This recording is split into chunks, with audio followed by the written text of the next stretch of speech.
Legends of Training is a live play D&D podcast for adults. You can find episode description, content warnings in the episode description. One more time. No, keep it. Where's my head? Let's use that one. I like that one. I don't have a snare in my headphones. Turn my snare up. Last time on Legends in Training. Listen here, Daddy. Let me hold the arm. Tell you what, if we ever meet again, I know a guy who makes these arms for me. I'll get him to make you a really cool arm. All right, Chutney. We want to shake on it? We'll shake on it. He reaches his hand out.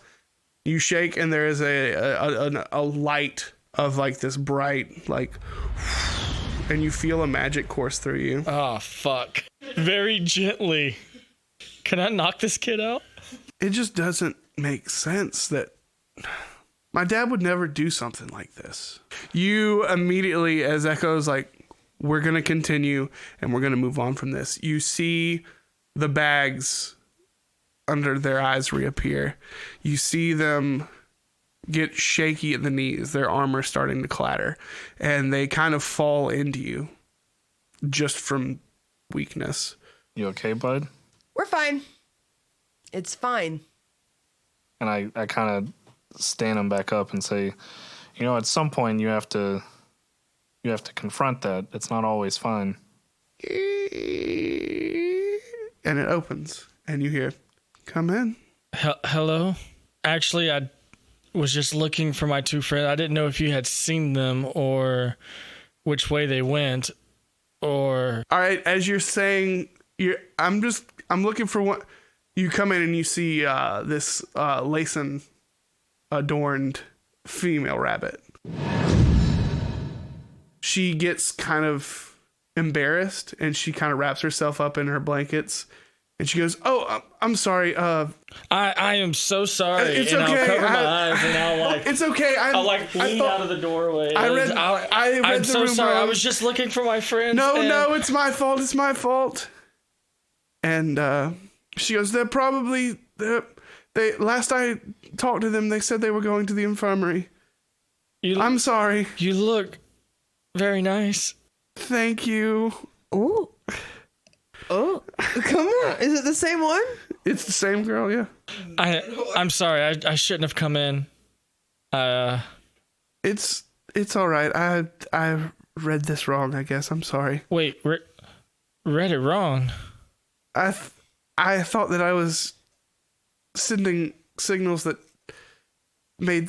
I'm sorry. It was such an idiot. It was stupid. I'm sorry. You can go find your friends. He'll awkwardly just blurt, "That was my first kiss. I'm sorry." Her face turns red and she kind of, "Oh, well, it was really nice. Let's just start over. I'm sorry. I'm Ms. Buns, and would you like some tea, maybe?" That sounds nice, actually. Okay, and they begin to have some tea. Castiel, are you gonna fuck this rabbit lady?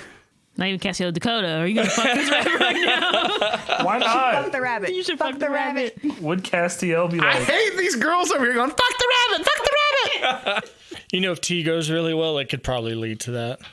Tea obviously goes really... Tea goes well. Yeah. Okay, cool. We're not gonna fucking role play you and me having sex. I'm sorry. Why not? That's not how I play. Because we already do that enough during the week. But you guys do the do. You definitely have sexual intercourse.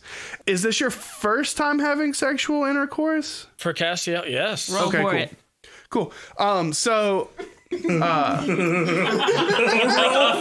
We'll be... You guys have a nice tea, shoot the shit for a little while. It's very awkward, but it's cute in a way. Tea goes well. She offers a proposition. Castiel takes it. She's very... Do you tell her it's your first time? I told her that was my first kiss. Right. So. She's very gentle with you. She warms you up into it very appropriately. She takes care of you good. I love her. And you bust it wide. I love her. And after she's done making you blow your load, she is tired and cuddles up next to you and goes, "Thank you. It's been a long time." And she gives you a little kiss on the cheek and falls asleep. Dude, this is your first time having sex, so you're I'll probably lay there more catching exhausted my than breath. Echo is right now. Yeah. This is a direct metaphor. So for... Castiel held his own for a little while. Oh yeah, for a little Okay. bit. Certified hood classic. He's also armless. He was down an He arm. was without an arm. Fucking shove That's that nub okay. in, dude. The arm that could feel There is no could nub. feel. There's no nub. No, it's clean. Yeah. See how this? I thought that was very sweet. She was so nice and was It was like, sweet. It was "Oh, sweet." it's first time." Like, what a mommy figure, you know? I love that. I love her.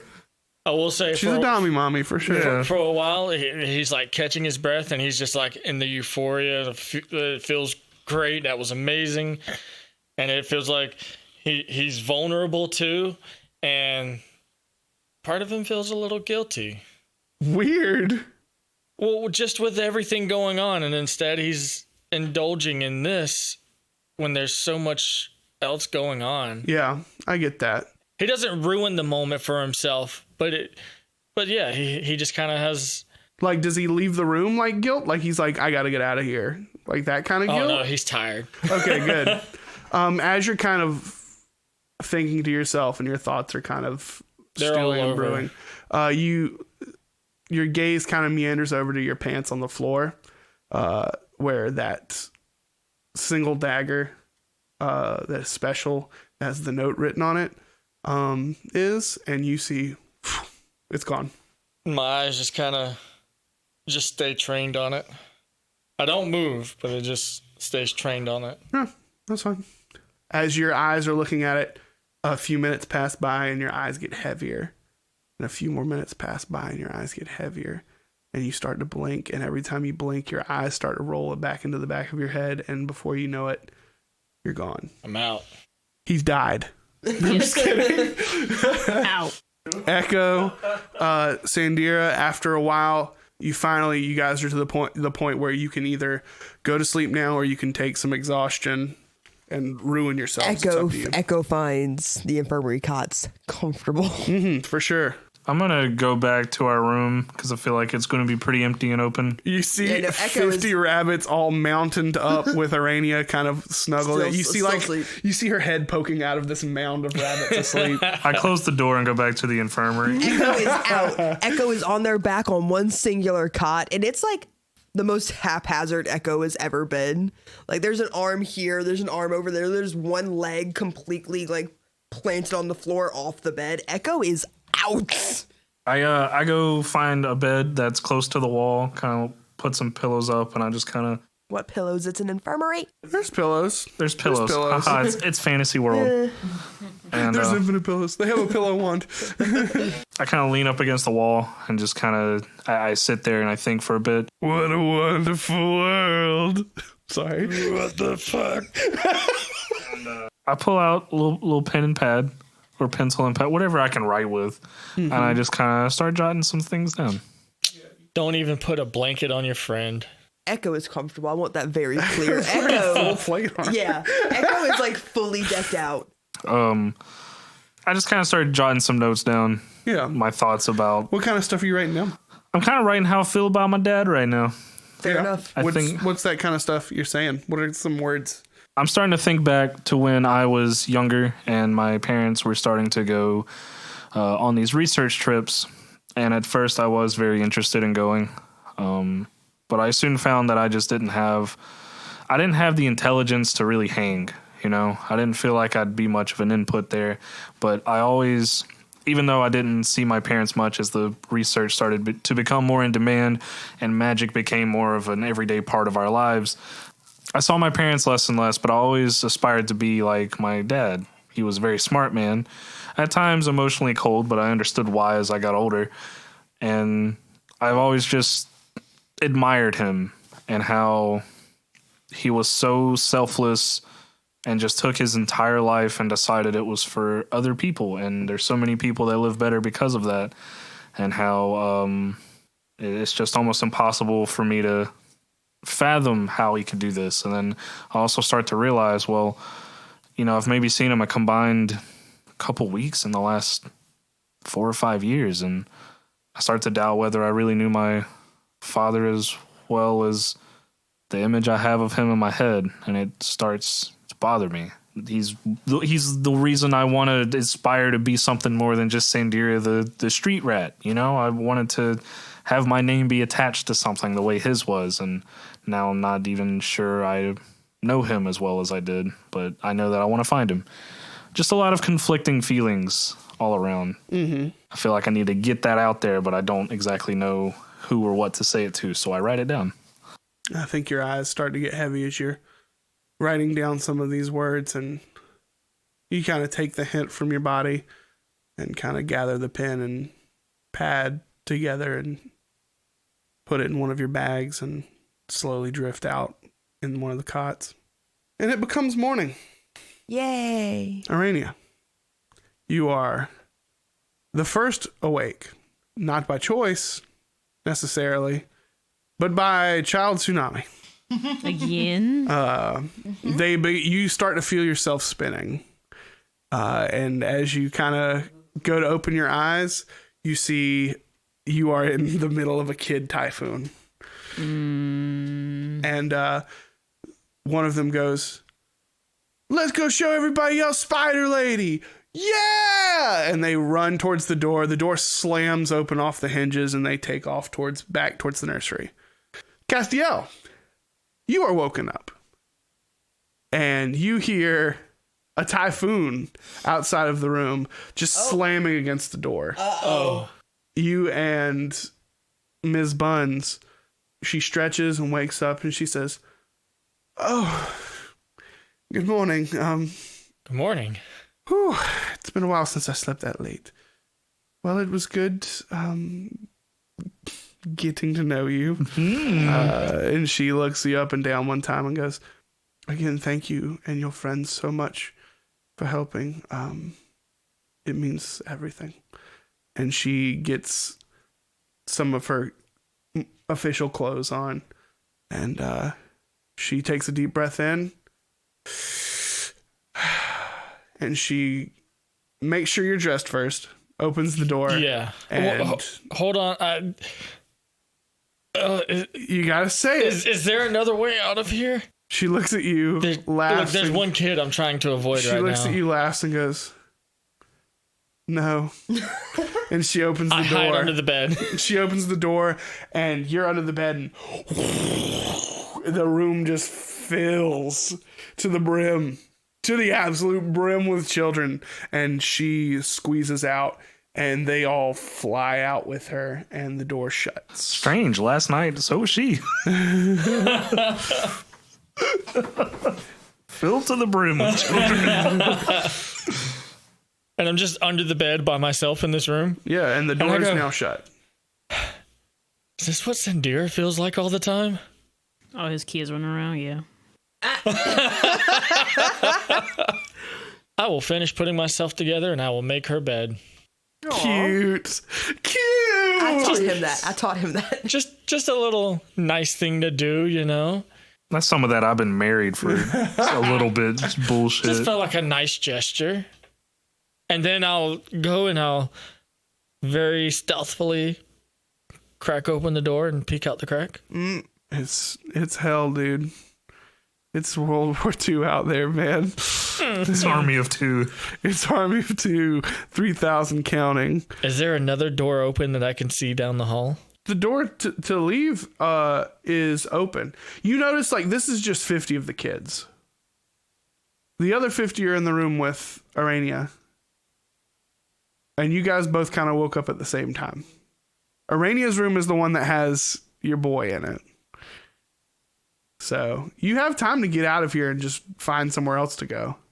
It would be pretty shitty. All of that? It'd be pretty shitty for me to tell you all of that and then immediately go, "He's standing outside waiting for you." Among all of that, do I hear Chutney's voice? He seemed to have a very distinct voice. He does, in fact. He's the only one that's always congested. It's weird. It's like he's always affected by allergies. Literally always affected by allergies. Fuck you. Can I hear his distinctive voice out there? No. Okay. As quickly as I can, I'll make my way back to our room, which is now childless. No, right now it's got children. Oh. You have 50 in your room, and there's 50 in Aranea's room. Those are going to start making their way here soon. They said And the infirmary. you left Chutney with Aranea. Oh, okay, that's right. Miss Buns said that my other friends were in the infirmary down the hall, so I'm going to make my way that way. Okay, you zoomed over to the infirmary. As you zoom past y'all's room, you see the tornado heading towards the door. It slams out and heads down the hallway the other way. Aranea is in that pile. You see flashes and glimpses of her, and then gone. Good morning. I'm dead. Why would you say anything? Was that cool guy? I'm already around the corner. You just hear the wave of children slowly go down the hallway. You arrive to the infirmary. You see an Echo out.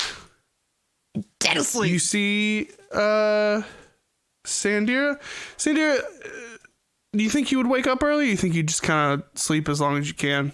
Well, I was pushed to exhaustion, so I'd say I'd sleep a little longer. Okay. You see him also sleeping. He a little more together in his sleep.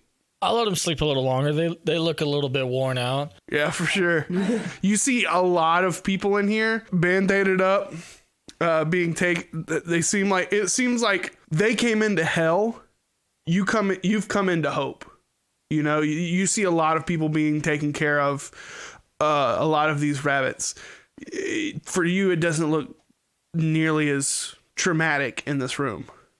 Does Sandira and Echo have blankets on them?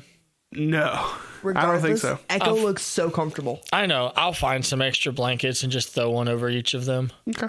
And I guess I'll ask, maybe there's like a nurse or someone like a hand person who's helping out, and I'll be like, is there anything I can help with? You two roll me disadvantage perception checks real quick. I can fetch anything. I can carry stuff. I believe we're all right, actually. Thank you. We should be fine. What'd you roll? So the first one was a 19 Beautiful. plus 4. Uh-huh. The second one is a natural 20 plus 4. Okay, cool. You definitely feel that blanket slowly be placed on you. It's like the Echo got shot by a gun. Echo is up. Okay, cool. What happened? 7. I got a 7. You stay asleep. Hell yeah, brother. I hate this. Don't do this no more. Okay, I'm done. As you're starting to talk to this other nurse, they're like, we think actually your friends here were actually a lot of help and we should be fine now. Bop. And then It's like in the trenches. Like Echo is already looking around for someone that needs help. and as you wake up, like you realize like you did it. Like it's everyone that was savable has been saved. Very minimal. The eyes roll back and Echo is immediately back on the cot. Out. Cass, you see that. You see Echo gets up, goes, ah! We're good. All right then. The blanket lands gently on top of them. I'll see if I can get like some fresh water and like some fresh fruit or something for them to snack on when they wake up. Nice. Like right after a blood drive. Yeah, That's Yeah, cute. cookie. like some fresh fruit or I love something that. like that to Yeah, snack on, you can definitely find that, get that together for them. and a cup of water, and I'll set that next to each of them Yeah. for when they wake up. Cool. How long are you willing to wait here for them to wake up? I mean, we're pretty much at dawn, sun rising, right? Yeah, Time. you were woken up at baby time, so it's pretty early. It's pretty early. You know all about that, don't you? I wonder how Aranea is doing. Okay. I guess you decide when the scenes happen now. No, I'm sorry. I just didn't know what else to do. I don't If you don't have anything else to do, just I don't say- have anything else to do. I don't have guess sound effects to put in. Homie say, You just cut that, and now you use it for every scene change. oh yeah, We're going to save that clip specifically. that's organic sourcing, my guy. But no, I guess he'll just stay out of the way, and But your intention is just kind of to wait until they wake up. yeah, more or Okay. less. Got it. Aranea, you are now in this nursery. You are no longer up in the air, but all of these kids are demanding Spider Lady. You see Miss Buns, and she looks good. It's weird. You saw her before with these tired eyes and worn out and falling apart, and now she almost looks glowing. Like she's uppity, and she's really nice with the kids, and it's like a whole new woman. Rabbit season. I'm gonna stand up, do a big stretch, and pick up the tiniest one I see and just hold them close, and walk over to Miss Buns and say, with a exasperated, "Good morning." She says, "Oh, good morning. You look well. Oh, yes, thank you both so much for taking care of the children. It meant so much." Yes, and of course I always have a weak spot for children. They are pretty wonderful. They are. Your friend actually came by really? this morning, and he kind of filled me in on how you all had helped, and I just thank you. Oh yes, of course. I'm guessing that you're talking about the seasonal one, correct? The one who just talks and talks and talks. No, actually, this one, Castiel, he had a mechanical arm. Oh. Though the second time I saw him, he didn't have it anymore. Oh, that's out of... His name's not Castiel, it's Cool Guy. It is Cool Guy. Yeah. Well, that's odd for him to not have his arm. This whole experience has been not only helpful for you, but honestly for me too. It brings back a lot and makes me feel all warm and giggly. I don't get that feeling too often. I understand exactly what you mean. Well, the work doesn't end. No. But thank you again. And like I told Cass, I will be there to help kind of influence the trial for sure. And we do appreciate that. Do you happen to know where he went? He went where your other friends were, actually. He went to the infirmary. Okay. To go check on them, I believe. Thank you. I really do appreciate it. And I give the tiny bunny that I have in my head a little kiss on the forehead, and gently put him down, and I will hopefully see you at the trial. He's like, "Guys, I got cooties," and then he's like, "I got cooties," and to all the other kids, they're like, "Ah!" and they all play this game of cooties. We're kissing babies, saving the sick. Oh, we're perfect. And puts the kid down. And I guess you're making your way to the infirmary, correct? Yep. Okay, cool. So you arrive and see Castiel there with a couple of cups of water and some fruit, and you see your two passed out friends. Term used loosely, sorry. And you see this room of very injured individuals that have been very well taken care of. Well, it looks like we've been up to good deeds. I sit on the cot that has Echo. Not like on Echo, but they don't take up much room, I'm pretty sure. Roll perception if that wakes up Echo. I think it does. I think that it stirs you slightly. Shit! And I think that will bring up Sandira as well. You guys are all in the infirmary. So I start to sit up and I look around at everybody. I'm like, well, today's the day.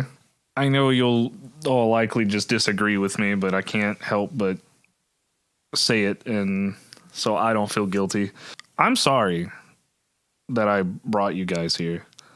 I understand that regardless of how you feel about me, I suppose I've kind of got you in the crosshairs of some trouble, and I think you guys are some of the best friends I've ever had. I know Chode, Porkley, and Crump might not like hearing that too much, but somewhere in the distance, Chode Bowden is he just sneezes. There's a disturbance in the force.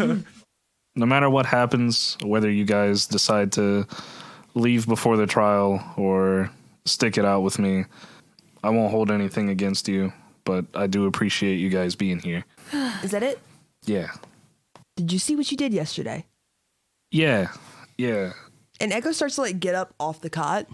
And then let's go to trial. I suppose. I think this will be fun. Nobody. Well, everybody's so dim and gloomy. There This is fun.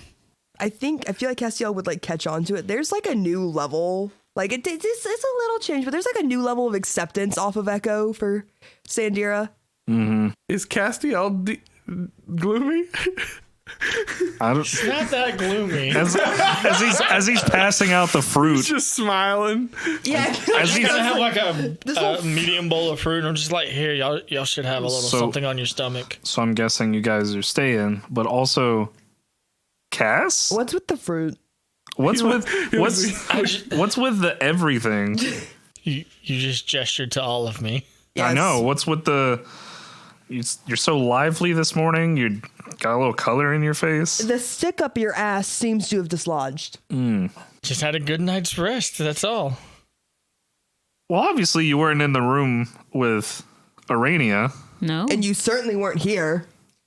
No. Where did you sleep last night? Yeah. In a bed. Oh. In a bed. A bed? Oh, you dirty dog. He's bad at hiding it. Oh. He's already full blushing. Yeah, last I heard from Miss Bunn, you came and, talked to her a little bit, so Oh. guess we can see whose bed you slept in last night. You dirty dog. We had tea. Yeah, I've got cute names for it too. you know, guys, it really just seems like a month ago I was showing him. I was letting him dance in front of me. And you might think that it's a lot of energy for him to dance for the first time in front of people, but to witness it was something else. And look at him now. Wait, how many days into this are we? We are Mr. Daykeeper? 44. Oh, so is it about a month. Fantastic. Wait, how much has this changed you? I go to dap him with my left hand. Because as I go to dap him, I realize his arm is gone. Make mental note to ask about that. It's an awkward dap because it's still with the wrong hand. But does it feel... But there's something different for sure. Cass, there was fluidity in that. Come here, bud. Don't be shy. Echo, I feel Echo's like starting to reach into the bag because Echo is now also caught on that the arm is missing. I don't want to know. I don't know where it went. I don't need to know. Yeah, about that. I need to see your brother before we go to trial. Why? Okay, Where's your arm? I guess we're gonna learn. Castiel? His brother has it. Why? Did Tyrion take your arm? I gave it Did to you him. also fuck his brother? No. We don't That judge. becomes family bingo on this trip for you, doesn't it? I mean, he's a conventionally attractive man, but no. I know. He got his looks from our Maybe don't dad. say it like that ever again. I got mine from my mom. You're a conventionally attractive family. Hey, look. I think you've had enough fucking for one day. Okay? No, it just you all take, I'd fuck your whole family, but that's not who I fuck, dude. Your parents looking for a Look. unicorn? look. You and yours, you take very good care of yourselves. That's all Arm. I'm saying. Where's the arm? Tyrion has it. Why? He's helping me with a situation What's the that situation? I may or may not have made a deal with a fey rabbit child. Man, he has did sex. not He has sex one time and now he can make jokes. What happened? Okay, so one of those kids really wanted a cool arm like mine, and Oh, he's not joking. to kind of it sounds mean to say shut him up, but just to kind of go along because he was about to start crying. Anyways, I'm getting off track. I told him I would kind of get him his own arm. Echo is now like holding this bag hostage. If you can't be responsible with them, you can't have them. Look, I didn't know that was a thing here. Come on, it's Can I roll history to see what level of you dumbass motherfucker look Echo gives? Sure, roll away. Oh my god. Like, what is the level of Fey knowledge that we have in this area right now? Echo actually just rolled a 7. Okay, so not many people really know a lot of the going-ons inside of the Fae. Usually, the researchers tend to keep what goes on here kind of to itself. So, like, they're not like secret keepers, but unless you want to know something about it, they're not gonna blab about it. And Regardless, you can't have this arm. more or Echo's keeping less, your brother filled me in, and Well, in all fairness, it's not like you knew. You know, let the man have his other arm. Are you gonna lose this one too? I didn't lose it. I know where the other one is, and it's in good hands. Maybe don't give it to him until we see my brother. That's what I was thinking. Because if you see the child before we get to my brother, what if you just simply not having an arm keeps the deal going? Also, Okay, so on another note, the wording was the next time I see him. So we just need to avoid bunny children, especially ones that sound like they have a continuous allergy sinus problem. Okay, pause. His name pause. is Chutney. Wait. Was the wording the next time I see you, or was the wording the next time you see me? I do believe it was the next time I see you. Fuck. We'll just keep his eyes closed until we get to my brother. I got you. Who's got a rap? I take my neck cowl and I just. Oh well, I guess can you help me out here because I don't have a arm. He takes the one arm, pulls it up, and goes, "Oh no, fuck!" As I tie it, I kind of brush across your face a little bit on accident. You're like, "Ooh, cold." All right. This is gonna be fun and Okay, so funny. yeah, no offense. I get that you need an arm, but I did kind of help with this one, so it's staying with me until you can be responsible with it. Maybe it gives some more sympathy from the trial. It's my arm. I helped. If you can't treat things nicely, I didn't lose it. Okay. Let's just go see your brother. that's a great idea. Come on, cowboy. Boon yada boon yada boon yada boon yada boon. I put my hand on his back, and as we're walking, I'm like, "So is it true? Are they like really fast, or?" It was my first. It was amazing. Usually after your first, you have a solid week of post-nut clarity. It just keeps going, diminishing returns from there, bud. I stayed the night. We cuddled. Wow. Did you fall in love with her? Oh, no. Come on, let's just keep going to see my brother. Oh, you guys There make was just it. a lot of new feelings. I'm old enough to know better, I think. Yeah. I think. Well, hey, I'll tell you what, Cass. While you're trying to sort this stuff out, if you ever need somebody to talk to, old Sandy's got you. Fucking Sandy. All right. What would you prefer? No. So you didn't say Sandy when you were talking to my brother last night, did you? No, I told him no. Okay. So yeah, well, I don't think so. I lead him to the researcher room. Cool. We'll find out in post edit. You guys make it there, and We'll find out in post. He's becoming an Tyrion- engineer. Tyrion kind of hears you guys come in. And he's like, "Oh shit! Hey, gosh, No, I know that look. hey, sorry. Why is his face covered up?" The next time he sees the kid, so maybe if he doesn't It's- see him. Okay, pretty good idea. I know the kid's not in here. If you want to go ahead and pull it down. Okay, cool. I pull it down. Cool. What's up, guys? Pillow guy. It's good to see you. You should have just told him my nickname. But anywho, That is your nickname. Pillow guy. Anywho, so we spent a long time last night working. I think we got you something. Should be good. Yeah. Here you go. And he pulls out your old arm and gives it back to you. It's fine. It shoots a rope. Yeah. I reattach it. It works good. And he goes, and here's 2.0. And he gives you another one. And this one looks very similar.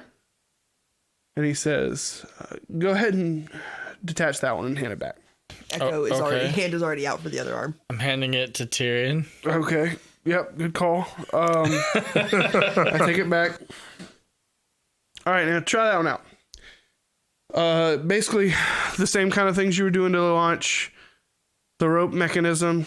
kind of go ahead and do that again.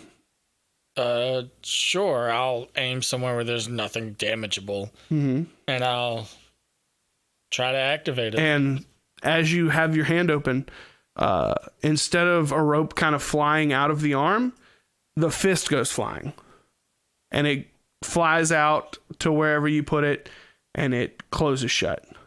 He says, you can still use it kind of like the rope. It grabs onto things same way that the rope would. You can use it to do some damage if you want. It'll fire at about 120 feet. You can shoot it out, and it hits pretty hard. I'd say it hits as hard as maybe like a short sword slamming into somebody, like a warhammer. Mechanically, it does a D6. You use your dex to attack with it. It counts as a finesse weapon, so you can get your sneak attack off on it. It shoots up to 120 feet. You can shoot up to 60 feet before you have to start doing disadvantage on it. Okay. And since it's your arm, you don't get you don't get disadvantage firing it with an enemy within 5 feet of you, because it's different reacting to someone's fist launching out of their hand. And it is also the same as the rope, except 120 feet. You can reel it in and reel it out kind of as you mentally desire. And it's the Rocket Arm 2.0. He says, you can give them this one and keep the new one. Then you said the range was 120 feet. 120 feet. It's disadvantaged after 60 feet. Okay. Damn, Tyrion. You know what's crazy is guy that was building his old arms, just a single guy working on that stuff. Oh, fuck. Yeah. That's a nut. It was amazing. And his house is booby trapped? It was inventive. You said booby trap weird. Listen, I had a time in that house.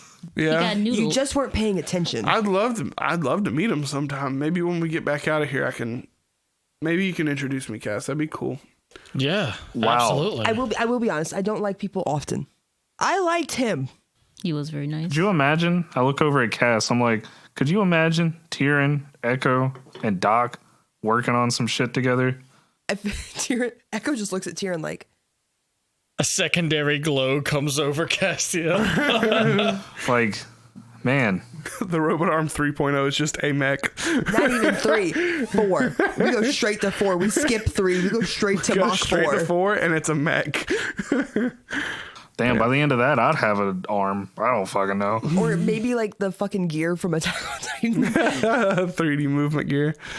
He goes, listen, I'm tired. Don't worry about money or anything.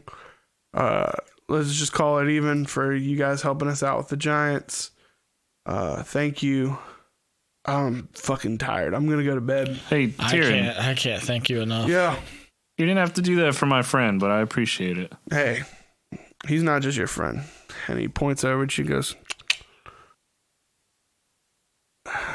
anyway, it's good seeing you, bud.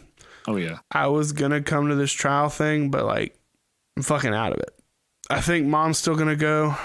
And a couple of the researchers that weren't experienced in propulsion dynamics. Fucking wow. I bet science people are going to think I'm an idiot. But Yeah, like smart people are listening to this. But yeah, thanks. And best of luck. I know you're going to do great. You guys are all real good people. I appreciate that. Well, I guess you'll know how it goes if I see you again. Shut up. And he goes to sit down, kind of exhausted, and slowly he starts to drift out. Well, I'm ready to go. Mm-hmm. Yeah. What did they ever give us a timestamp on the trial? No. As you guys are in that room, you actually hear bounding down the hallway. Hello, everybody. Hello, where you for at? Oh, he's loud. Hello. He's loud. We're here. I poke my head out and like wave. Hello. Hey, there you are. All right, here we go. Well, hello, everyone. You about ready for trial? About as ready as I'll ever be. Hell yeah. Want you to go? No. Not today. All right, well, worth a shot. Thanks for the offer. Yeah, I appreciate No problem. Glasses is already there. I figured I'd just kind of guide you guys there. Follow me. I step out first. He's standing in the room, and he goes, huh. Yeah, I guess you're leading the way. All right, here we go. No, I was... What? You fucker. I was trying to step out behind him. I got you. He leads the way. Yeah, Echo's next. Yeah, he leads you guys to the trial. There is... On the way, Cass drinks all of his water, by the way. He didn't realize how dehydrated he was. Yeah, he does. And you guys end up in this room that has this giant... What do they call that? It's like a Courtroom? It's like a long podium that multiple people sit at. But it looks like a chamber where they keep like 5 elders that are sitting behind this long podium. Mm-hmm. There's 2 sets of bleachers on either side. Bleachers is not the right word, but you know what I mean. Yeah. And Pews, there's some people. There's some rabbit folk sitting on either side. There's a couple of researchers here and there. Your mom's sitting in the crowd. And it's weird that she beat you here, isn't it? Kind of crazy. But anyway. As we're walking in, I'm just whispering, Sandir, am I supposed to be this thirsty? Yes. Can I get your water skin? Fine. Here. I kill that too. Yeah. You guys get up and you see Glasses kind of wave you guys over, and he says, so you guys go ahead and head over to Glasses, and we'll get this shindig on the road. All right. And you guys meet up with Glasses, and he goes, all right, guys. So, I'm kind of representing you guys on y'all's end. There's not much that I'm going to be saying. I'm going to kind of let you guys lead the dance. If I see that you start to flail, maybe I'll reach in and I'll help you out. Okay. But you guys are pretty straight up, and from what I've heard, you guys are really helping out down here. So you should be good. As he says that, Cash, you're looking kind of around and in the crowd, and you see Miss Buns out there, and she waves to you.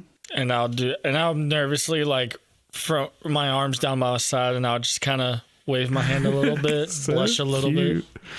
Cute. Okay.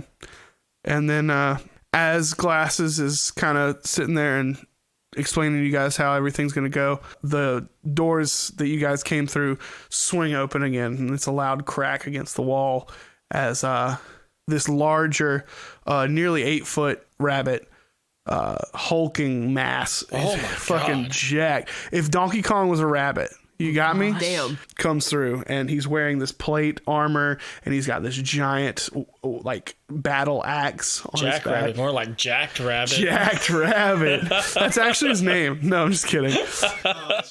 He comes up to the opposing side's table, and he goes, all right, let's get this going, all right. I got lots of training I still got to do with my boys, so let's make this quick.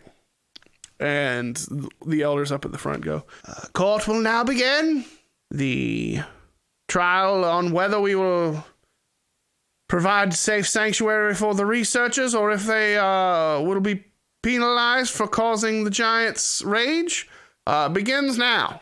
And everybody stands up. They say the pledge of the rabbit. How's that go? Left foot thump, right foot thump. Don't forget, we love to hump. We're rabbits. Oh, we're rabbits. Oh. I like to picture the jacked rabbit doing that. He does. Oh. He does it probably with the most vigor. And when he hops, the room shakes a little. Oh. And they go, defense will let you speak first. And then General Thumper, you'll go next. Okay. Hello, I am Sandira Callier. Hi, Sandira. Well, my father, as I'm sure you guys know, has kind of mucked things up a little bit, especially for people in the Fae. But that's sort of all you know of him. As a kid, I always looked up to my dad. He was just so open and honest and selfless. Back in our realm, began doing all this research on the Isle of Beginnings and things, and there were so many strict rules about who was able to go. You know, you had to be sterilized in order to go there so that you couldn't colonize, and it was all about opening up new avenues of sharing, of trade, of research, development, anything like that in Thistleheim.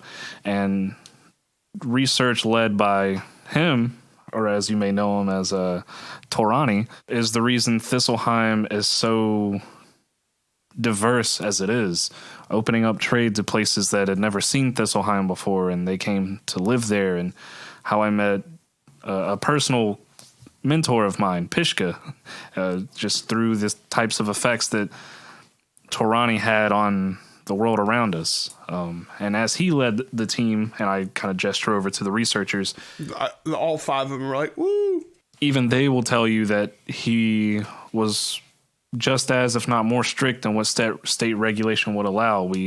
If we're going to ask to see something or ask to research something, we respect that culture. A no is a no and a yes is a yes. We leave everything they leave everything how it is, and we take that knowledge with us and use it for good. That's what's made the world that we come from such an amazing place. And I've always aspired to be like him, though I couldn't be a researcher myself. And I've spent many a night missing him, and I've always found myself wanting to be a lot like him. And to hear about him taking this artifact, no one imagines him in that light.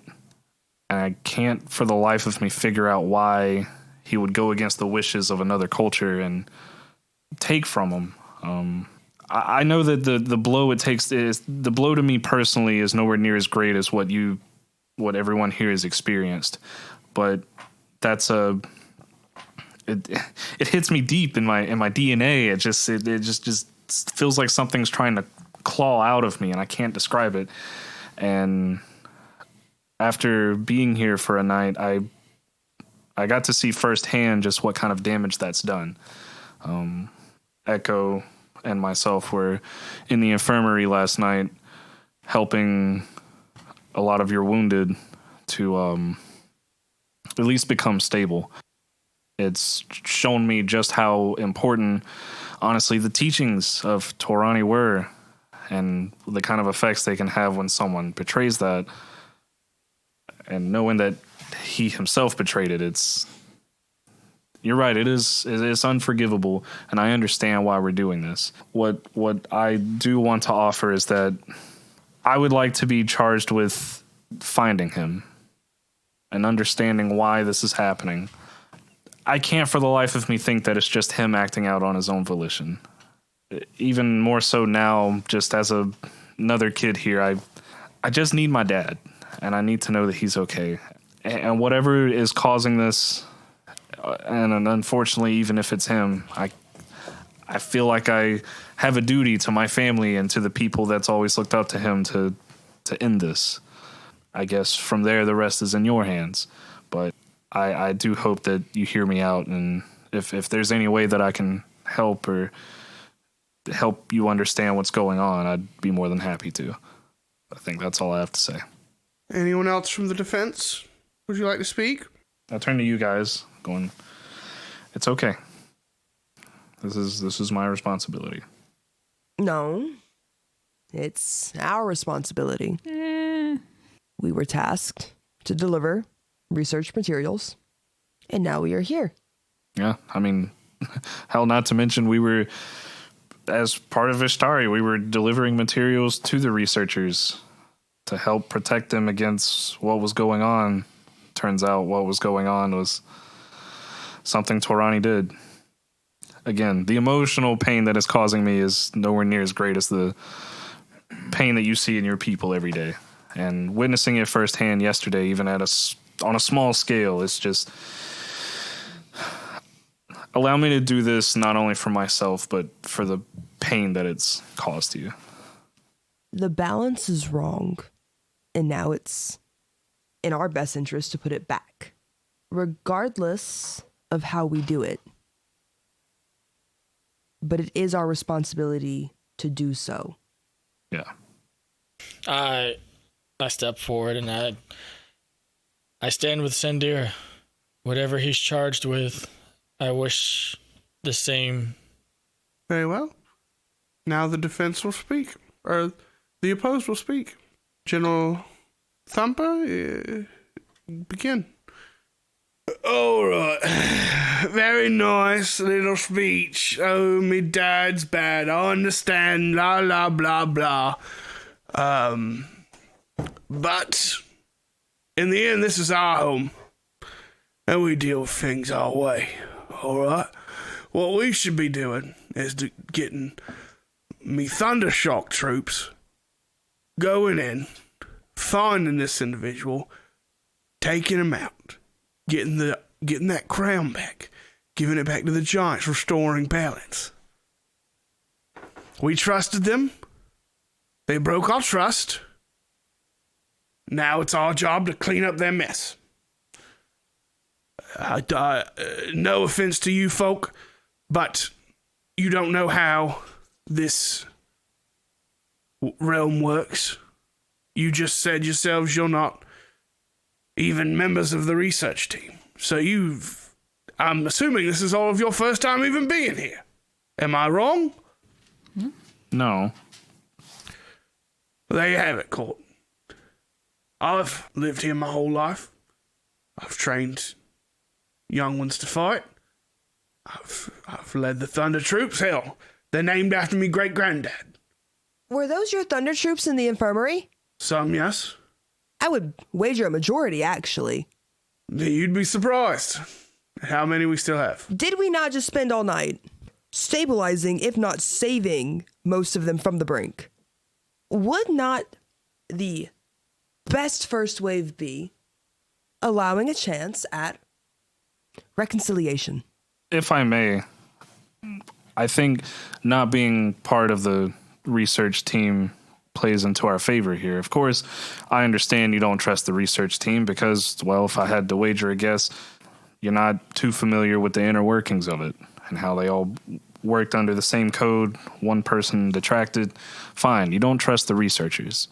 The rest of them, I feel, shouldn't be punished for the sins of one man, but if you're going to task somebody with going to find him, wouldn't it be better if it wasn't part of the research team? Or your own troops, your own people. I have no connection to the research team other than my family being a part of it. And, you know, we can, after what's happened to your troops or what have it, this would be a chance for someone else to take the blow. And you know what? If look at it this way, if I go and fail, you have to come anyways. But you could save yourself some blood, save yourself some lives. I have enough personal connection with this individual that maybe it would be a little bit less violent if I were to take a crack at it. Well, Your Honors, as you can see, again, no offense to you new folk. Yeah, but you're a bunch of pups in a place you've never been before. And that one, and he points over at Echo, can't even respect someone having their own turn to speak. So, I don't think you're all ready. It's not me wanting to save my people. It's me wanting to save as many as I can. You did help in the infirmary, and I appreciate that greatly. But if you're going to be efficient in the infirmary, why not stay in the infirmary and help there while we go out and look for them? Because we both know the infirmary isn't very large, and I feel like attacking this with violence, you're just going to keep stacking the infirmary, and we're just two people. If I go out there, if I go out there and get hurt, you're right. I'm not from this place. You have no responsibility or accountability for my life. Where I lay, you can leave me.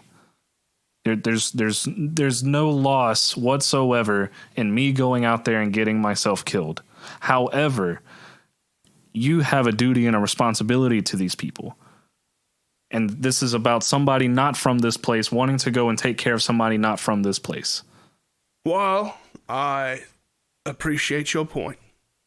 And Your Honors, again, I respect what they have to say. As they have just mentioned, it's only two of them. And as I see, it really only looks like 4 of them.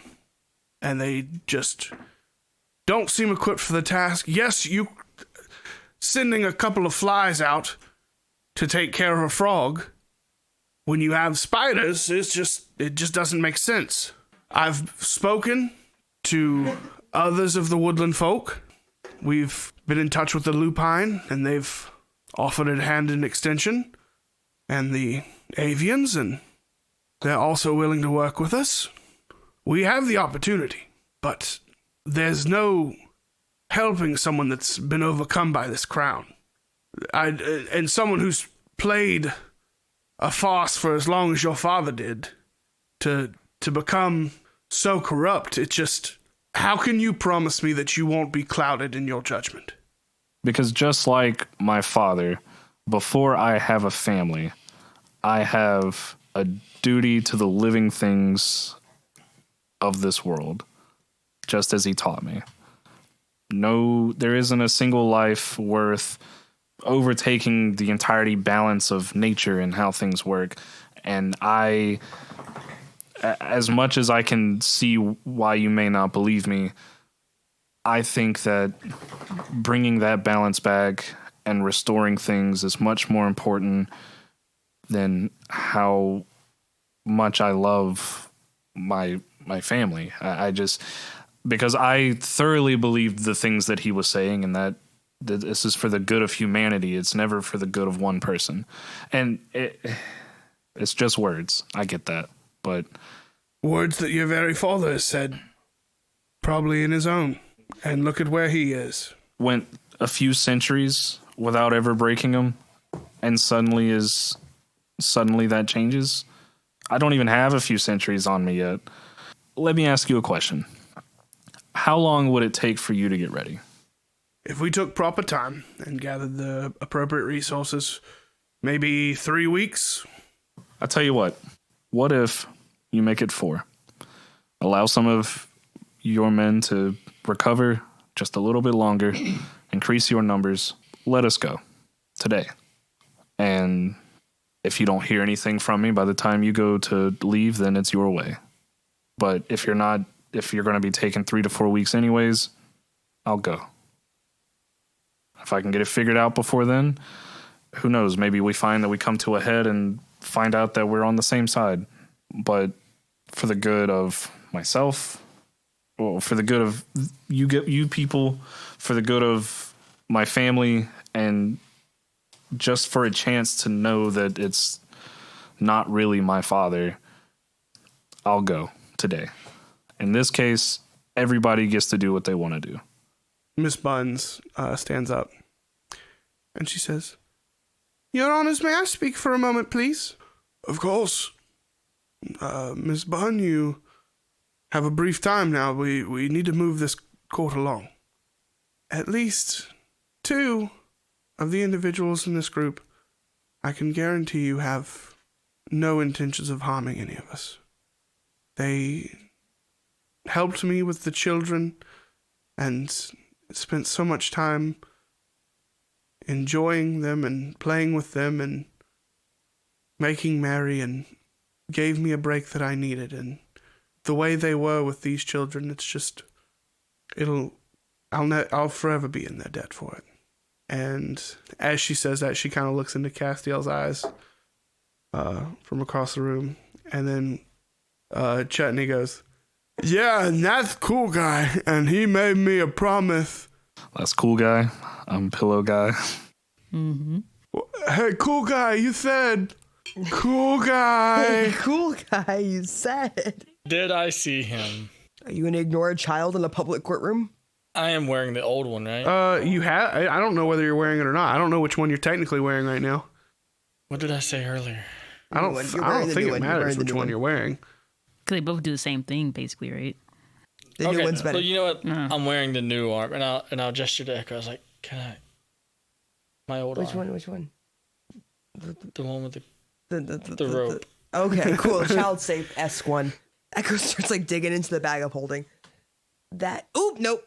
There's a little drip of blood. That's not the right one. One moment. I apologize.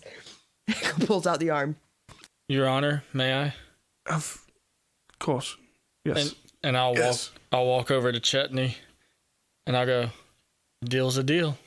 And I'll hand him the arm. He grabs and goes, fucking sweet. And he puts it on top of his head and it attaches.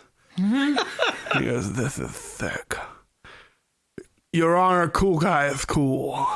And they look at him and go, that's not what this is. It may be a All little right. bit. And he goes, abracazoo! And he zips away on the rope. And Thunderfoot And I'll go back to my place.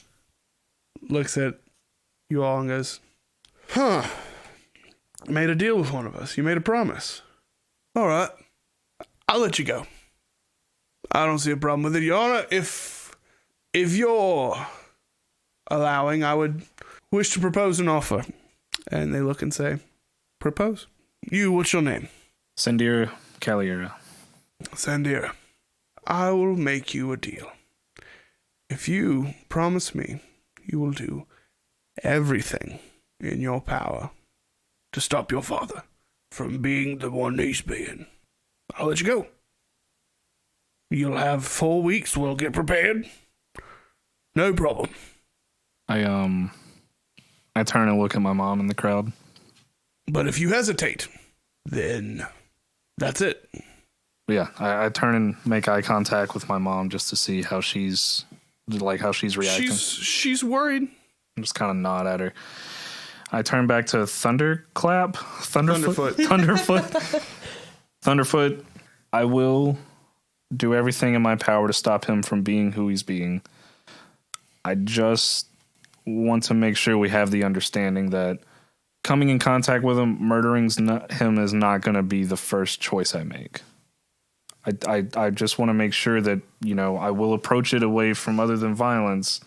I said anything, any possibility. Of course. That means you have your range of options, but it also gives us a level of security that if you do not use every option available, then bad things are going to happen for you.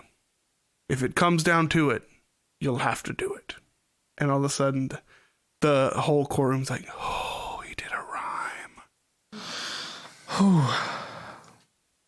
Thunderfoot. And he sticks his hand out. And I kind of quickly make eye contact with my entire party.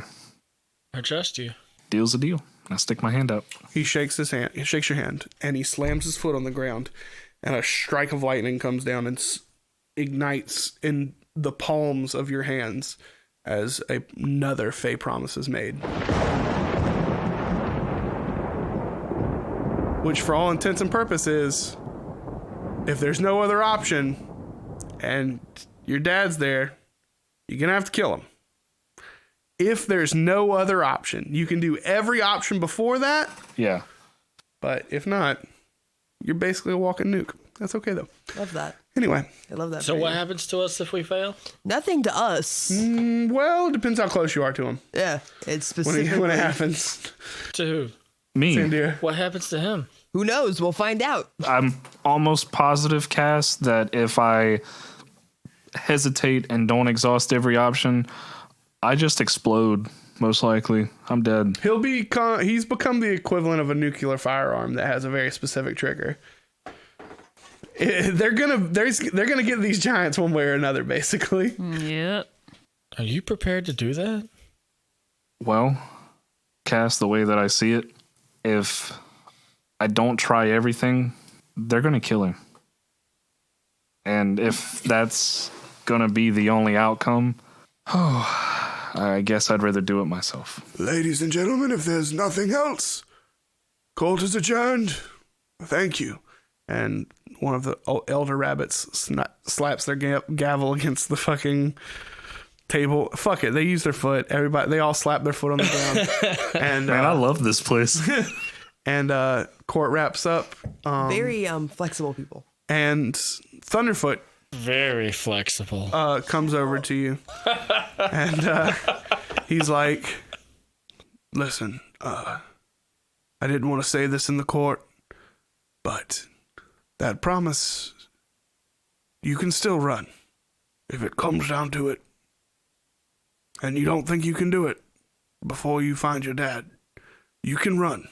I haven't tied you into some classic Fae promise. It's just, I've got to look for my people, got to keep them safe, and I really desperately wanted to keep you all safe and out of this, because it's not your responsibility to take care of our world. But I do appreciate you taking responsibility for someone else's actions. Well, of course.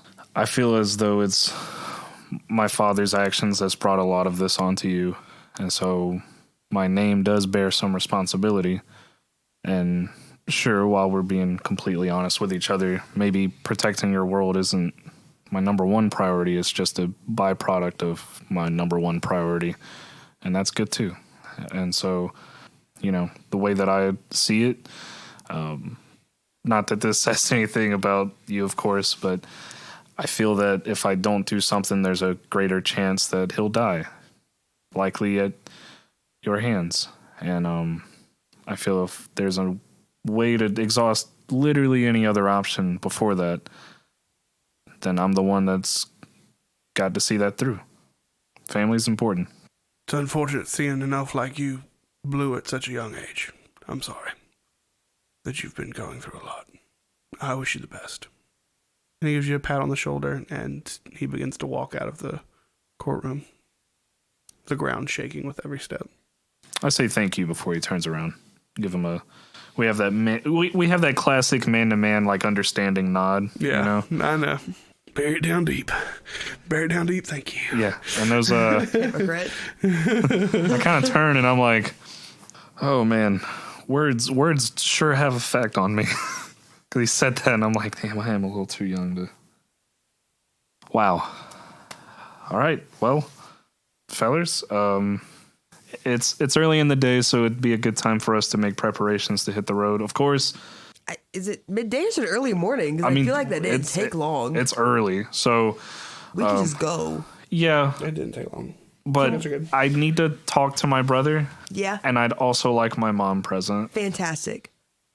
I do want to discuss the fucking smoke clouds from the Ravens. Oh, the trail? Yeah. Oh, I checked my pants. Is my dagger there? No. Not yet. What's your Raven doing? Oh, the Do you remember what you wrote on it? Yeah, You I wrote it down. right? You know, Echo, the smoke signals might have something to do with... Yeah, it's that circuit that just won't close. Echo is dying to know. Maybe it's got something to do with all this. So then we can two birds, one stone it. Yeah, You go have your family moment. You go yeah. enjoy that. We'll go handle this one. And we'll meet up at the room they put us in and then find our way back to the entrance. Okay. Okay, so the last note I left with the dagger was, "What is your name? Do you know who I am?" Okay. He needs the raven for it to turn into a raven, or you need the knife for it to turn into a raven, don't you? The one that disappears? I think that was just the initial So you have the appearance of it. He can definitely call the Raven in. Raven. Cool. You go do your thing. Close the circuit. Echo has problems. Echo wants to know what's going on with the fucking raven. You're next. Do you want us there? Echo's coming after the damn spider next. This is going to be me, Mom, and Tyrion. Yeah, Echo caught on to that quickly. Want to go on a weird treasure hunt? Yes. Aranea is very quiet in a somewhat pissed off Why are you pissed type off? attitude, and she's like, and she just says, we should just move. Isn't You that were what we're quiet here? during that whole trial. No, it's You were. nothing. You were. I don't think it's anything. It's It's never just, nothing. We're traveling to. I mean, we gotten this far together. I mean, Kind of being a bitch about it. I just don't know how well that promise will be able to be kept. You'll do anything, any option, That's fine. They said any option. any option. I am an option. We know an option. We know Then that's what works. he has to exasperate any option. And we have seen that he has not done that. We'll get there. Move on. The Raven.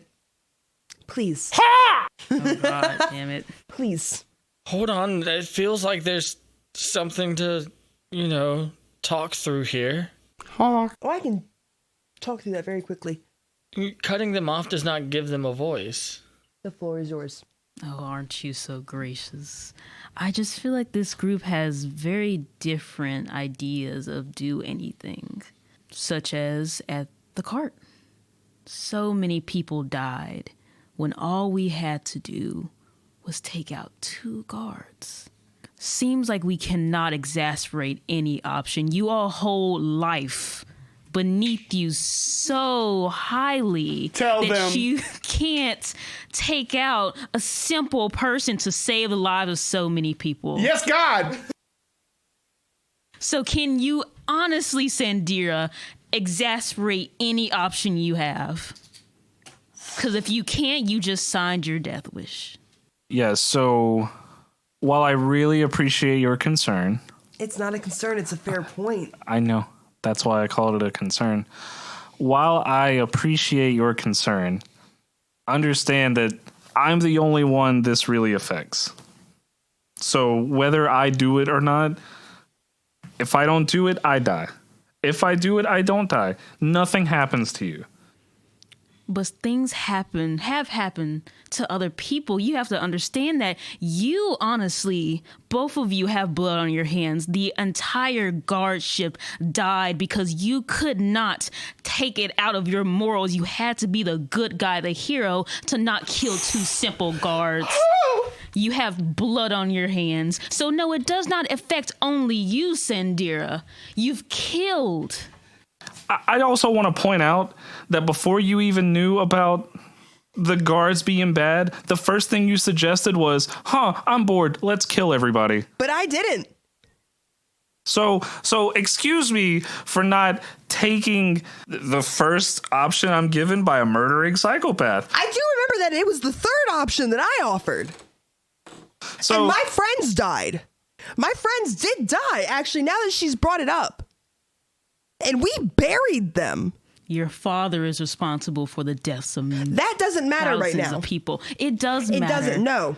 What matters right now is the excellent point of, did you just make a deal because it was the right deal to make? Or did you make a deal fully understanding the consequences of? Yeah, that I'm the only one who bears punishment for over not the last 2 weeks, not even 2 feet behind you, literally physically attached to you, goes Castiel. However they choose to punish you, it is not within any realm of suspense to assume he's going to be too close. And I get that as well. I'm not going about this going, well... Will you kill him? I would rather have to kill him than him be murdered by a very large rabbit. That wasn't the question. If there are no other options... Will you do it? Probably, yeah. Will you do it? For the balance of existence itself at this point. Are you willing to take on the consequence of actions you did not take? And my life is not his responsibility. I'm choosing to go along with him. Fantastic. That is not the deal he made. So if we see, if the confrontation comes down to it, just stay like 20 feet away from me. I don't know.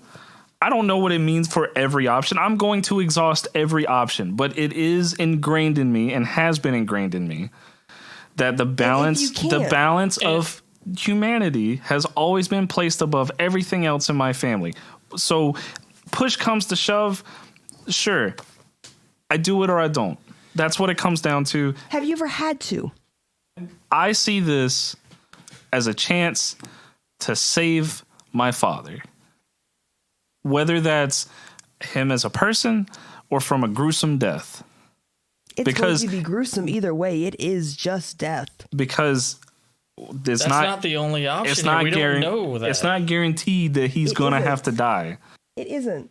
But honestly, do you think your father's worth being saved? You have a lot of Yes. opinions for someone who has had zero opinions in the last 2 encounters, including the trial. I have zero opinions because I know that I'm not responsible. Zero I know contributions. I have nothing on my conscience, no blood on my hands, nothing to do. Guilty you by know what? association is still Guilty by guilty. association says the pickpocketer.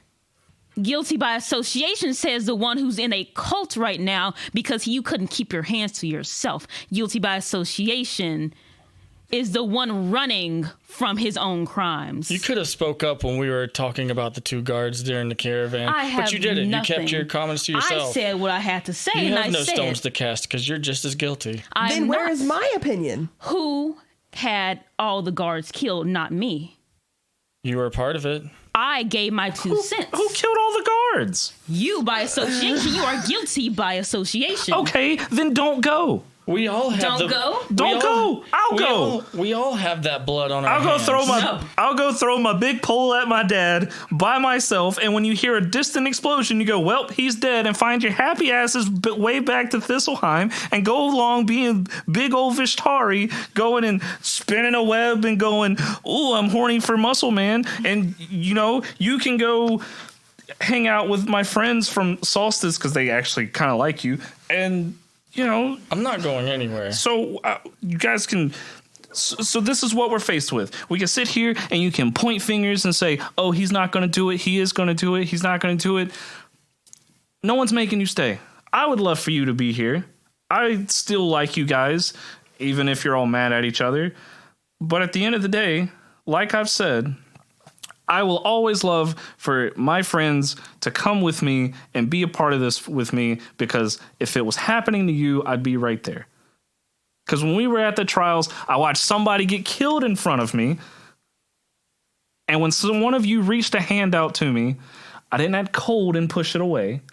I didn't get scared of my own feelings and not want to open up to somebody. And I didn't scurry away and go find my big muscle friend to protect me from the world. Isn't it a delightful privilege? And I just reached my hand right back out. Isn't trust such a delightful privilege for you? And look how far it's gotten us. Honestly, let's talk about how far we've gotten. You want to know the only reason why you two are standing here right now? Who was the one at the trials who didn't run from the dragon? Who was the one at the trials that actually took it down? You'd be dead. Honestly, and I'll give it Echo. You'd, Sandira, That's would not be the point dead. here. No, it is the point. There's a point of how we got here based on trust. I trusted Echo that day. And look where it's gotten me. Right where you want to be. And where do you want to be? Yeah, is this where you want to be? Where 'Cause you do just I- said where that do- your trust in Echo has gotten you this far. It's gotten me this far. My trust in But it either doesn't one sound of like you you want to be hasn't got. here. My trust in either one of you has not gotten me far. Then all I'm saying is I've never told you to trust me.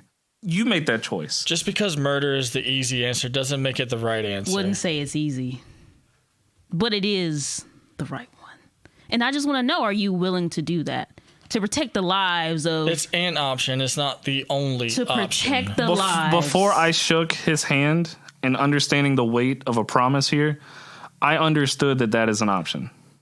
And I made it clear to him that it's not going to be my first option, but I will exhaust everything in my power to atone for the sins of my father, because I feel like I'm the only one who can. Sandira, personally, sincerely, atoning for the sins of a father is significantly different.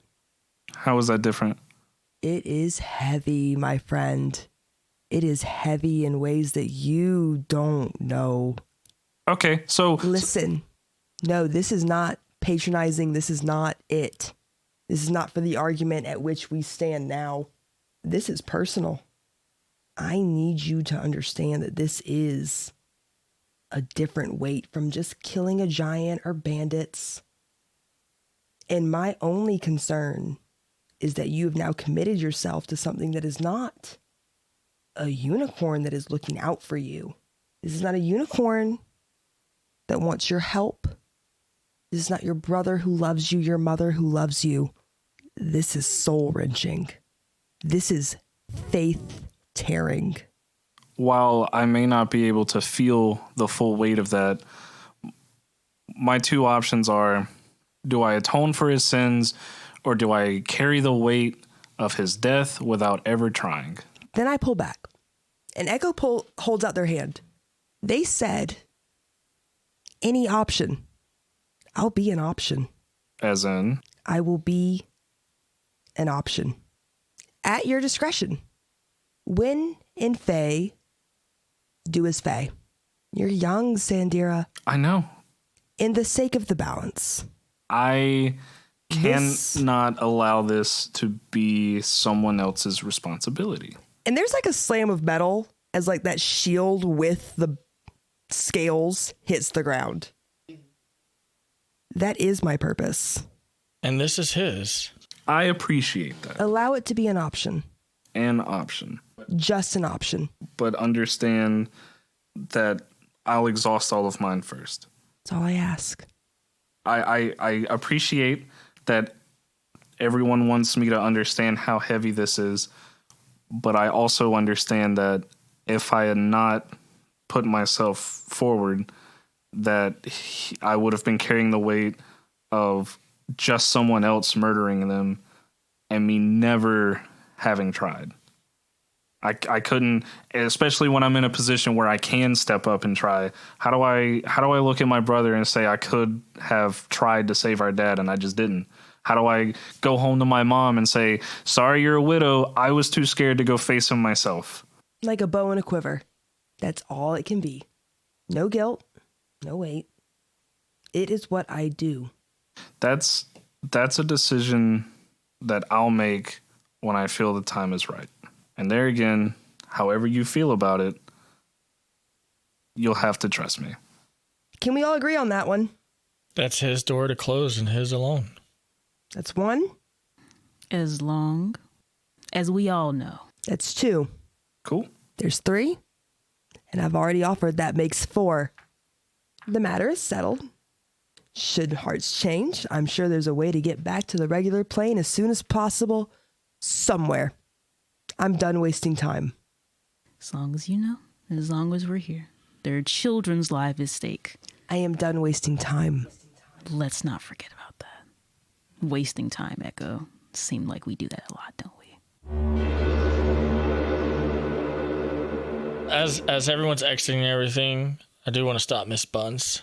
I'll touch her on the arm just to catch her attention. And I'll, when she turns, I'll go, thank you. I know that's something you didn't have to do. She takes the hand that is holding her arm and she takes it into both of her hands and she goes, there's a lot of things we do that we don't have to. And she gives you a wink. Anytime you want to have tea again. I kiss her on the cheek and then I walk away. So you go over to the research room again. Your brother's kind of starting to rustle awake from his exhaustion. And your mom is walking with you. Hey, if it's cool, I'd like to speak to my family alone, if you guys don't mind clearing out. They give you your privacy, and it's just you three. And your brother is like, oh man, sorry. How did it go? Well, I'm alive. Yeah, that's good. I'm in a bit of a pickle, and I feel like I might have to do something that I could really use your blessing. I'm not sure how much you heard, Mom, but I had to basically plea for Dad's life. What they want to do is send a team out, find him, kill him, return the crown. Yeah, I kind of figured that would be their interest. And so I asked him how long it would take him to prepare. Mm-hmm. He said 3 weeks. I offered, let's say, hey, let me go find him. Let me exhaust other options. Because, it'd be nice to bring Dad home. I don't know if all my pretty words did much convincing, but what I did find out is that it's going to take them 3 weeks to fully prepare and head out on this journey. I offered for him to take 4 to allow his men to rest up. And I leave as soon as possible. And I go find him. The part where it gets kind of rough is in order to have that opportunity, I had to make a promise that I would exhaust every option. Wait. Walk that back a little bit. Say that sentence one more time. The only way that I could get an opportunity to bring Dad back alive Here it comes. This is where I got a little bit of a problem. is if I exhaust every option. And so And you promised that. it was the only way that I Big could. magic scene. Shook a hand. Yeah. Oh, fuck. Listen, this Sandira. I get it, but the only two options we have are they go out and murder him, or I try and bring him home. But Sandira, like, why are you deciding to do all this now? You've been my brother for that just wanted to kind of float by and live life like he could. This isn't you. You're not this hero. Why is this your burden to bear? I should have gone. And I should have made the promise. It's not your burden to bear. It should have been me. It should have been Mom. We're the ones that have been here. We're the ones that let the problems happen. It's not your burden to bear. Is it so bad to just look for a little purpose in life? It sucks that the first time that I start to feel like I'm becoming somebody is, hey, you might have to kill your dad. But all I've wanted is to be literally anybody. Just wondering for something else. That's all I've done. And I finally found just a little something that made me feel like I was as important as my big smart family. And all it's done is gotten me into shit. And so you've always been important to me though, Sandira. You're my brother. Like I get that. I get that. But you have a name that means something. Okay? Everyone in this family has a name that means something. I'm tired of just being I hate, well, I don't really hate it, but I just dislike that my own legacy is just how close I am to you. But, and so that's not saying like, oh, I want to be a hero so I can kill my dad. I set out to look for something bigger than myself, and I found it. Oops. But Sandira, just because we're all researchers, it's not like you can live. You can continue this family. You have all these options available to you. And I've been so jealous of you because all I've ever been good at is research and science. And it's not that I wanted this. It's just all I can do. This is it for me. You've always been the one that has the talent. You can do anything. The grass is greener, I guess, because from this side it just feels like I'm doing nothing, and I'm so tired of doing nothing. I wanted to be a part of something, you know? What doesn't change is the fact that I don't necessarily enjoy how these events led up to one another, but okay, think about if I hadn't. All right?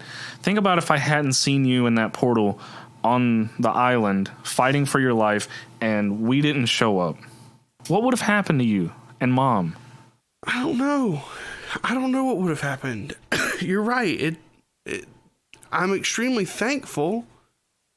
And I love that you were there to help, and I respect it and I'm thankful for it, but it's okay. Well, we've got what? 3 weeks, you said? 4. Well, let's get as prepared as we can. Give me in the group a day, and we'll rig me and you something up, and we'll go out there and get them. Listen, like, Mom, She, as your brother starts saying, we will go get them, and we've got this. Your mom starts to step in and goes, Tyrion, your brother has made a decision. He is becoming a man, and it's his time. I trust him with all of my heart, and I know that he'll bring our father back. Not technically my father. I do call him Daddy sometimes. All right, Mom. Sorry, but you're more than you give yourself credit for, Sandira. You've maybe not had the same intellectual drive as me, your father, or your brother, but the way that you can influence people, the way that you made an entire town of Solstice know you by name, and whether you like it or not, your name has begun to flower and bloom. And I just hate that flowers don't last long in the winter. And she rubs against your cold face. You're too young. You're too young to be this sad. You're going to be able to do this. I believe in you. Just believe in yourself. You're more than you give credit for. And she pulls you in close. And Tyrion comes in and hugs you as well. I just don't want you to hate me if I have. At the same time, your brother and your mom are like, we'd never hate you. And you guys embrace. I think that both your mom and your brother, sort of their season begins to change to spring for just a moment. And then it fades back into him being in summer with his anger still built up so much, and your mom still in winter, thinking about what actually has to be done, potentially. I put my hand on Tyrion's shoulder as we start to break away. If you want to come, it's your dad too. He kind of punches the air in frustration. Is like, with Dad not here, someone's got to help lead, and all I've ever been good at is being the research guy, so this is what I've got to do. But I'm not letting you leave unequipped. Now, come on. We got to get you measurements ready. You three. Yeah. Little agents of chaos. You leave the burrow. We wandering? Fucking love I don't to think wander. you'll wander. I think there's a path for sure. Thank Where is God. that path? Ha! Ha! So I think the way last time that this worked was that the Raven and I had, I don't know if it was just consciousness that we traded or if it was just me being able to see through the Raven's eyes. Either way, I don't know if I can move my body while I'm focusing through said Raven. Then we make a decision now. Do you want to guide him, or am I guiding him? I can do it. I don't think it'd be hard. Or I could just put a hand on either shoulder and we'll do it works that the same way. It works the same way. And so I go in the Raven form and I whoosh. Okay. His body goes thump. Oh, Oh, my whole body goes limp. Go thump. I mean, and it can stand up straight, I guess. T-pose. I grab his hand, like interlocking my fingers. Like, okay, let's go. Yeah, Echo is now following the Raven. Okay. You guys follow the Raven. Yeah. When I go in the Raven form, do I see that trail again? Yeah, for sure. Okay. Yeah, you see it. We're following the Raven. All right. Yeah, the Raven's flying like every 20 or 30 feet. It just I turn around and make sure they're still following. Echo is on that shit. It is Yeah. like a heat-seeking missile. You are not breaking Echo's concentration here. Then I dash. Yeah, let's go. Bats. As you guys are following the Raven intently, Aranea, as you guys are running, you're kind of bringing up the rear, making sure that everything's okay from the back. You hear the clink of something, and you look down and see that Sandira's dagger is back. Or not Sandira, Castiel's dagger is back. Oh. And it is in his scabbard. And you see that there's a note tied around it. Can I take it? Yeah. I just want to take. I won't take the whole story. I just take the note now. I don't want to read it because I don't know what the last note said. Or do I? I don't think Castiel shared that with anyone. Okay, but I'm gonna still take it and read it. Okay, cool. It asked what their name was and what else. Do you know who I am? Okay. It says, a shard from the Mistress of Shadows. And does this dagger talk? Are you the dagger? Echo, What? the dagger's talking. See, you think it's talking too? It's not dumb. Castiel, if you would like to pause for a moment, you have a new note. You hear that in Raven form. I'll caw a couple of times and then keep flying forward. Wait. Once for stop, twice for keep going. Caw, caw. Fantastic. Echo is still walking. All right, let's We'll keep come going. back to that later. We'll come back to that later. Okay. And you guys finally arrive after about 30, 40 minutes of travel. You arrive to this big portal. And through it, you see a castle. And the castle is a silhouette engulfed in shadow. What the fuck? I think at this point I would switch back to my body. Sure. Does this castle and or silhouette look familiar? Yeah. To you, but in a weird way. Because you've never seen this castle before, but something feels almost nostalgic about it. To you. It's not necessarily familiar in the sense that you know this thing and you've seen it before, but something, I don't know, it just feels like you know that place. Can I quickly channel some fucking divinity or some shit? Sure. Get some idea from Kellenbor where we're supposed to be going at this point. Because your god is not my god. What is that? That's religion, yeah? I'm just assuming. Yeah. Echo's been on this religious kick. We may as well. No, you're fine. That's an 8. Echo is fucking tired, y'all. You see a single blink of light off of Castiel for a moment. Just the quickest. You could probably have mistaken it for like a trick of the eye. Something. A little blink as he Can I begins to walk forward. Can I exhaust a level 1 spell slot and try again or some shit? Sure. So I don't have to roll with disadvantage? Sure. Because I know that's what it is. Just rolled a fucking 16, Look at that. which is significantly better than a 9. You see a scale appear on the back of Castiel. You see that it tips back and forth, and as he Left is bad, right is good. As he gets closer to the portal, it starts to level out. It stops bouncing back and forth, and it slowly begins to start leveling out as he's walking towards it. Echo stops dead in their tracks. Echo's not moving forward. As you stop moving forward, the scale starts tilting towards bad. Fuck! There's a hand on your shoulder. Where are you going? Well, I was... Yeah, I saw that. Why? I don't know. It feels nostalgic. It feels like I know this place. Mm-hmm. Well, if it feels like he knows it, maybe it's okay. No. What's No. gotten into you? What's wrong? Does it feel right? Or does it just feel familiar? Something feels right about it. Fantastic. We did already make... You feel your head start to burn a little, Castiel. And visions of your sister start to kind of play in your head. You see visions of your sister from the past. And then you see the portal from the caravan, where for a brief moment you saw what you believe to be a current version of your sister. So a little bit of clarity comes to that vision in particular, as you notice in the background there was a throne and someone that you can't make out. They're silhouetted in shadow, and the room looks of some kind of royal status of some sort.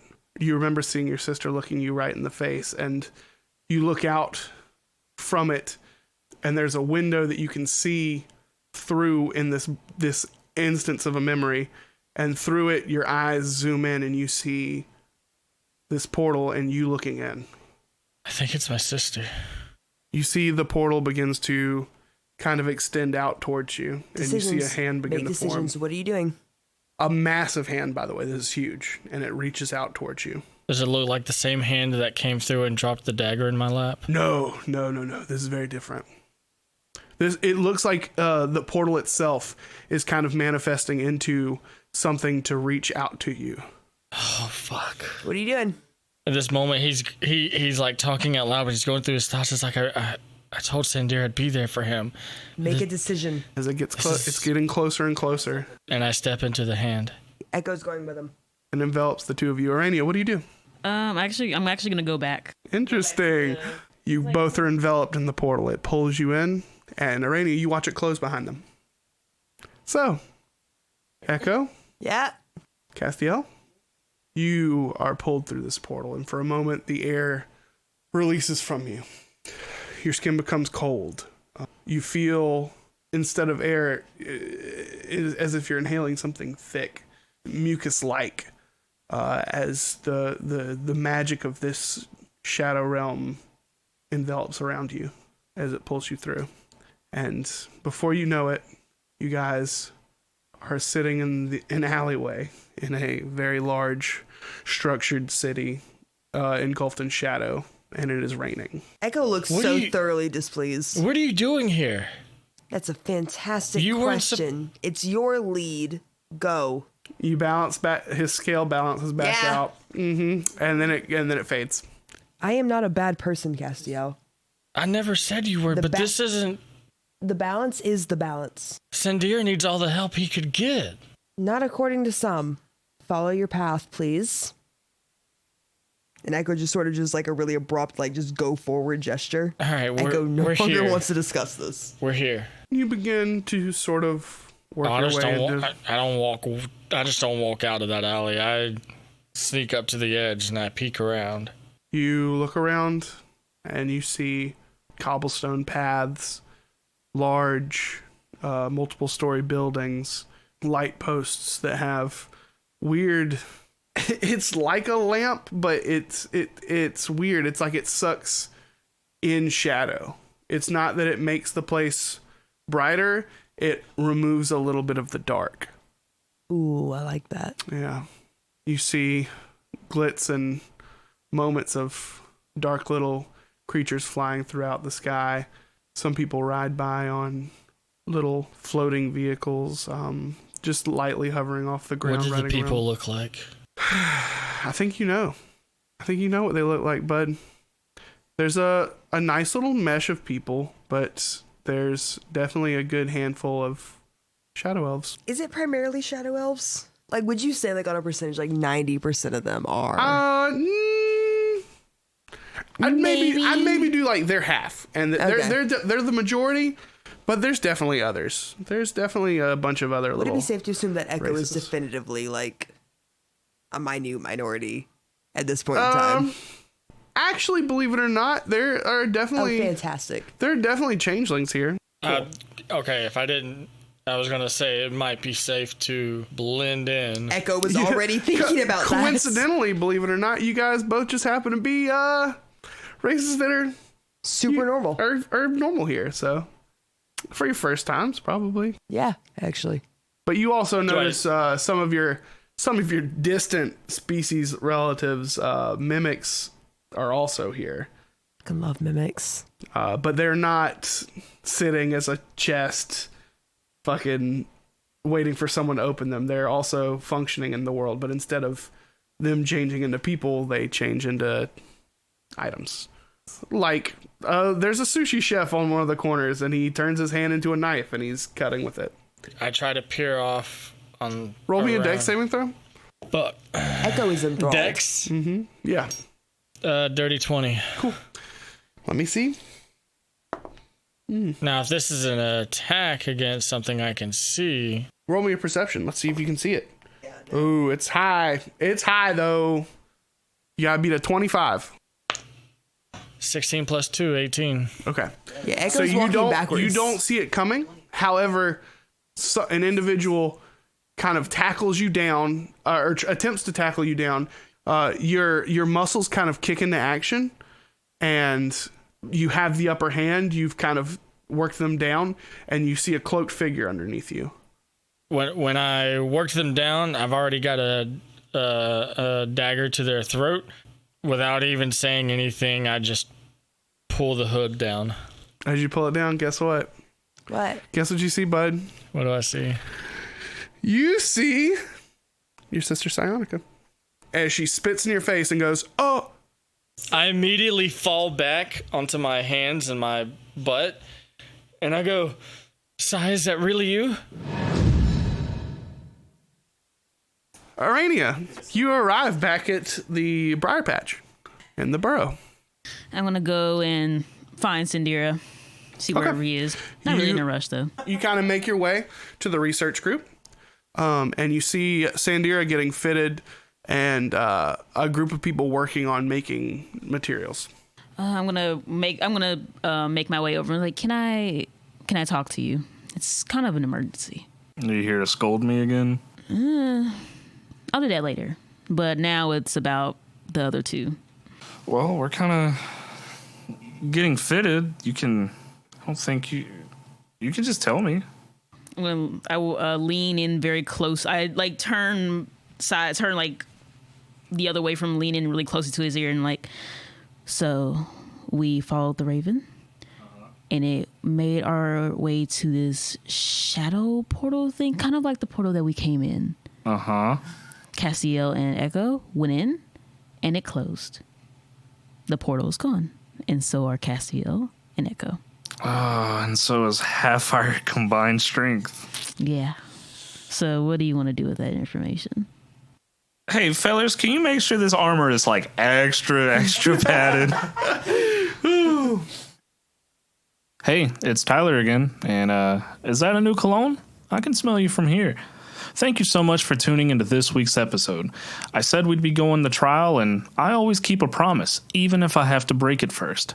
If you're enjoying what you're hearing, be sure to rate and follow the podcast wherever you happen to be listening, because it helps push us in the algorithms on various platforms. If you just can't get enough of that sweet, sweet Legends in Training goodness, be sure to follow us on both Instagram and Twitter at AreWeLegend and give us a shout.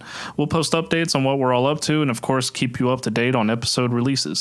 From here, the show takes a bit of an interesting turn. We've split the party and it's raised more questions than it has provided answers.